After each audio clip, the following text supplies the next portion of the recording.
Hey guys, welcome back. Today we're going to be taking a look at something really great fun, and that is this little whack-a-mole minigame that you can build in your survival worlds. Now, for anyone that isn't familiar with the whack-a-mole game, it is essentially a fairground type thing in which a bunch of moles pop out of holes and you have to hit them back down using a hammer. Once you've knocked down all of the moles, you have won the game.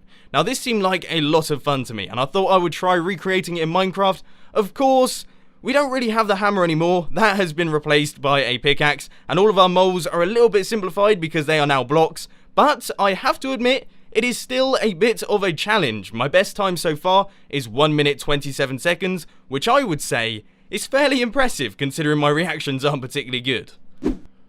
As I mentioned earlier on, this doesn't use any command blocks, so that means you could build it in your survival worlds. And I will be doing a tutorial on how to build one of the modules in a little bit. But I know there are going to be some of you out there that don't actually want to build it, you just want to have a play on it. So of course there is a world download down in the description for everyone that wants to check that out. The time to beat is 1 minute and 27 seconds. If you do beat it, please be sure to send a video to me via Twitter and I will check it out. Anyone who gets below 1 minute is clearly a whack-a-mole pro. Now I have stripped back all of the blocks so that we can take a look at all of the redstone behind it, and your first impressions might be, oh my, that looks very complicated indeed. But what you have to remember is that this is made up of 9 identical modules. Once you've built one, you've built them all. You just have to repeat the same thing over and over again. So if we take a look down at the bottom, what do the modules comprise of? Well, first off, we have got ourselves a randomizer. That is down at the bottom here, and this dictates when the mole is going to come out of the hole. If this minecart goes up into the hopper, then the whole system will activate, our double piston extender will fire, the mole will travel up, and then be sucked back down. Now, as far as the block detection is concerned, as you can see, we have got ourselves a furnace here filled up with items, and then when the block is in front of the comparator is on, but when the player breaks this block, as you can see, the comparator turns off, and then it runs into the aber gate. Once all of these are off, this redstone torch will turn on down at the end here, and that will activate the lamp, saying that the player has won the game. To some of you, that might have been white noise, in which case I would suggest downloading the world so that you can take a closer look at all of the mechanics behind it. But as far as I'm concerned, that is all I've got to say on the whole matter, so now it is time to crack on with this tutorial. So you want to get things started with a 5x6 area, and the first thing that you're going to want to do is go 2 blocks from the back, right in the middle, and place 2 blocks up like this. 2 sticky pistons there, chuck down your mole, and then create your hole. You can use whatever blocks you want for this. Of course, I went for brown because that's what moles look like, and then I went for the red just because it gives it that fairground feel. But anyway, now we need to do the wind detection, so I'm going to chuck down a furnace next to this block and throw in a bunch of useless items. Then coming out the side of the block, you want to place a block here and a comparator running out, which will eventually go into our aber gate. Coming in from this side of the build, with the 3 blocks left over on that side, you want to go to the right of the piston, place down a block, and then some redstone dust on the top of it, and then you are going to need an upside down half slab right here, so you can remove all those temporary blocks, place that down on top of that, and then a block up like this, another upside down half slab right here, running straight into a block with redstone dust on top of all of those blocks. Then you want to head down here, take an output from this block using a repeater, set it to 2 ticks running into this bottom piston, and that will actually create most of the double piston extension. So if we just give this a really quick tester, we should see that when we activate it will all extend, pushing out our mole out of its hole, and then when we flick this lever once again, you will see it retracts. We just need to do the final block retraction, which is quite easily done.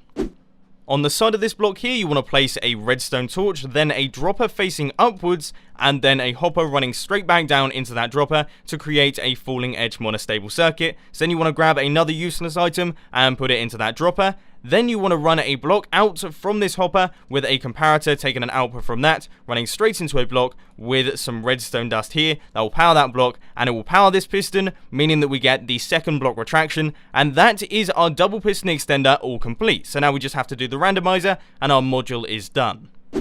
So just beneath this comparator here, you want to place a dropper facing upwards and then a hopper running back down into that one. I'll show you what to put into these in a little bit because it is a tiny bit complicated. But out of that hopper, you want to take a comparator running into a block. Then you want to place 2 blocks here, redstone dust on top of both of those, a repeater running straight into a block, and then we're going to create our RS NOR latch. So you want to place a piston here and then a piston up on the other side with a redstone block on this one's face, and then you want to place a couple blocks along like this with a block up at the end redstone dust right here, and a repeater set to 4 ticks all the way across like this, so we have the maximum delay, because that is how long the mole is going to be out of the hole.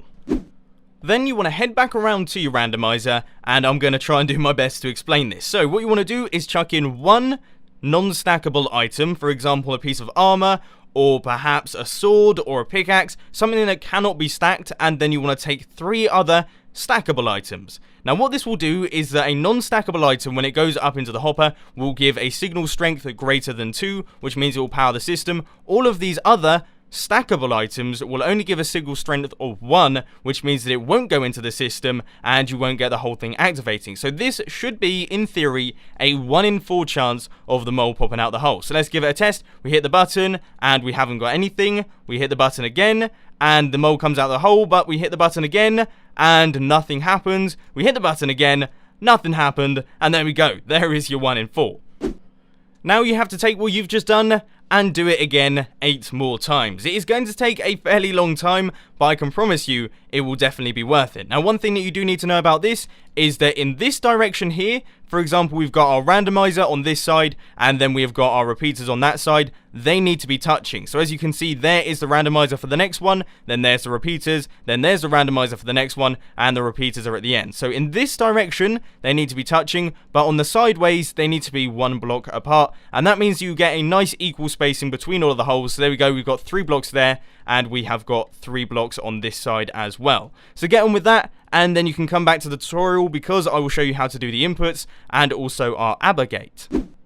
You should end up with something that looks a little bit like this. And first off, I just want to say congratulations to those of you who have built it, because that is very impressive stuff, and all of the hard work is now done. We have got a few little bits and pieces left to do, but it is all fairly simple. So first off, you want to head down to the bottom of your randomizers and place a block on the bottom of all of those, and then you want to connect them up using redstone lines. So we're going to place the blocks in like this, and then you want to place redstone dust running across like that, with a repeater at the end running into more redstone dust with a repeater at the end. Then you want to repeat that process for all of the other randomizers, like the one that I've got over here. Once that's done, you want to head over to this side here and place blocks out like this, and then run a line all the way across right to the other end with a block at the end there, and a block like this with repeaters running straight into all of those blocks, and then redstone dust connecting up all of those repeaters. So now we should be able to activate this whole thing manually. Eventually we are going to run a clock into this, but that's really annoying to work with when you're trying to do all of the redstone stuff on the inside. But if we just quickly hit the button, we should see that some of the moles pop up and some of them don't. So let's give that another tester. Yep, another few have popped up. So yeah, it is all working lovely. It's all working well.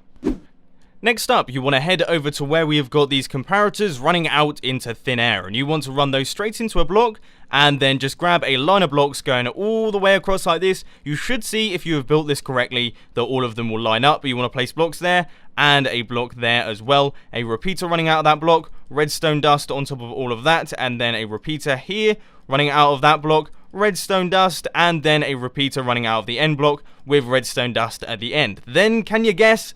You're going to have to do it for the other 2 sections, like the one that I have over here. If you need any extra help, then of course the world download is still in the description if you do want to check it out.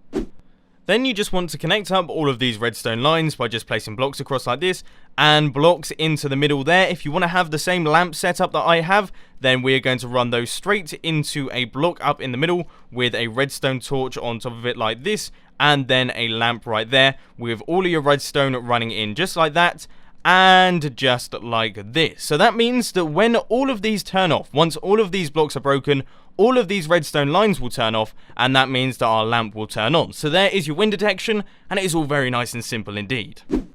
Now for our redstone clock, you want to head down to your little iron line down here, take out this block, and then create this sort of formation with 2 blocks like that, and then 2 blocks on this side with 1 block in between those blocks there. You want to chuck down a repeater here, and then repeaters running out like this, 4 ticks on all of these, going right the way around in a cycle. So then we'll create a loop, meaning that the pulse goes all the way around, never ending. We grab a button, chuck it down, and hit it, and this should be our machine up and running. So there we go, we've got 2 moles popping up, then we've got 1 mole popping up, and another mole popping up. Yeah, it all seems to be working pretty nicely. So there we go, guys. That is your whack-a-mole survival minigame. I hope that you've enjoyed this video. If you did, please be sure to hit that like button. And if you really loved it, then make sure to subscribe. But thanks for watching, guys. This has been Mumbo, and I'm out. I'll see you later.